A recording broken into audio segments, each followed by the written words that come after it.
menanggapi tantangan yang orang ini ajak, ini tuh ada beberapa kali kebohongan dan gue bakal jelasin.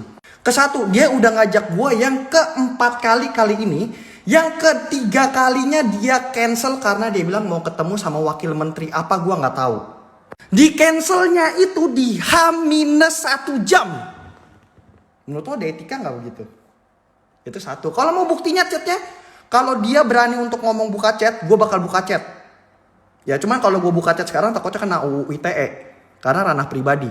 Abis itu gue udah memberikan opsi, gue ini kan kerja, gue mahasiswa, gue content creator, waktu gue nggak banyak, gue bukan pengangguran boy. Kalau diajak ketemuan, gue bilang agak sulit nih, karena gue lagi ngampus. Kalau lu mau live, dia nggak mau nge-live. Terus siapa yang pengecut di sini? Abis itu anda bilang mau diaudit, ayo gas. Kata Bang Ferry Irwandi, kalau nggak salah ngapain takut? Audit, gue cuma mahasiswa, bikin konten, dapat endorse. Abis itu gue hasil penghasilan pekerjaan gue jelas, ayo kita gas audit. Ya, gas gue mah, ayo. Jadi jangan bilang kalau saya nggak berani ketemu Anda yang meng-cancel 3 kali. Dan ada bukti chatnya. Sama aspri Anda tuh. Anda kan punya aspri tuh. Aspri Anda menghubungi saya kan. Bagaimana? Yang terakhir dia bilang kenapa gue gak balas chat dia. Satu, gue lagi acara gereja. Kedua, gue lagi sakit. Ya lu bisa lihat di story IG gue. Sakit gue boy. Masih batuk-batuk gue. Ya jadi makanya gue gak balas. Barusan gue balas. Tapi muncul-muncul langsung kayak gini nih. Nah ayo kita buktiin aja siapa benar siapa salah. Berani gue kok. Orang ini tidak suka dengan tuntutan 17+8 yang dimana alasnya tidak masuk akal dan tidak masuk logika dan memiliki banyak cacat logika. Nih gue ajarin 2 SKS logika ya. Dia menanyakan kayak kenapa tunjangan DPR itu baru diributkan. Kenapa baru diributkan? Lah emang kenapa kalau diributin sekarang? Kalau baru diributin juga emang kenapa? Jadi kalau misalkan logikanya kalau dulu nggak diributin berarti dulu nggak salah.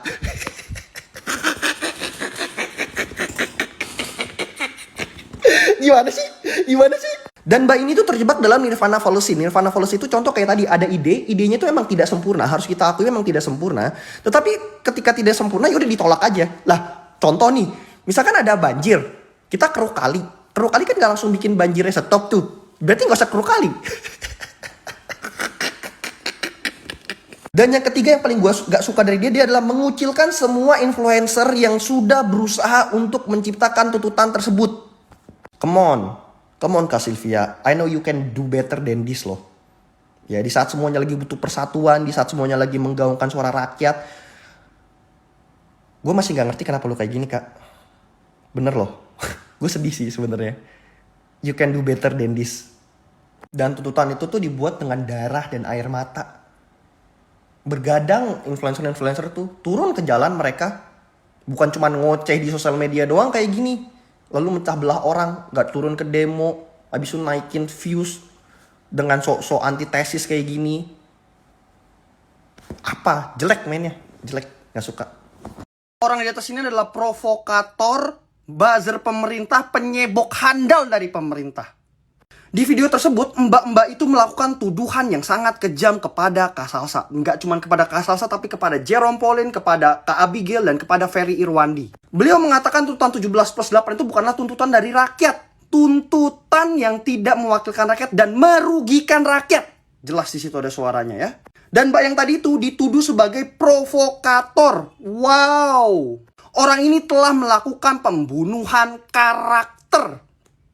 Gimana setelah gue tuh dulu sebagai buzzer, setelah gue tuh dulu sebagai penyebok handal pemerintah, dan itu bisa dicek ya. Semua video lu itu adalah membela pemerintah. Kan video gue enggak, lu sendiri aja nge-stitch video gue yang ini karena gue membela pemerintah. Which is gue di sini objektif, lu bisa lihat video gue ada yang gue bela pemerintah, yang mana which is itu bagus, kalau yang jelek ya udah gue kritik. Dan di video terbarunya dia itu men-stitch videonya Ferry Irwandi tentang darurat militer. Nih, bahkan beliau mendukung peranan dari TNI di kedudukan sipil. Seorang Sylvia Chan. Ya. Kita bisa lihat aja siapa di sini yang buzzer, siapa yang enggak. Gampang aja teman-teman, lihat aja videonya. Scroll ke bawah. Kalian bisa lihat video gua bandingin sama video dia. Kalau video gua dibilang gua pembenci pemerintah, kalian lihat video-video gua tentang Pak Prabowo semua. Ada yang gua hujat, ada yang gua bela. Sedangkan video Sylvia Chan semuanya adalah penjilat. Bokongnya sampai becek tuh dijilat terus sama dia.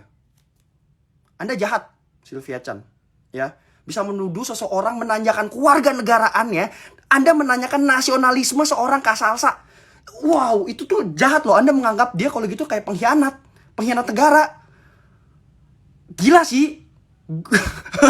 Gue kayak pas baca di caption lu, kayak lu nanyain warga negara seseorang. Apa? Anda tuh siapa? Sampai nggak bisa berkata-kata, gue saking bingungnya. Anda mengecap orang lain sebagai provokator, sebagai pengkhianat negara. Wow, Sylvia Chan luar biasa.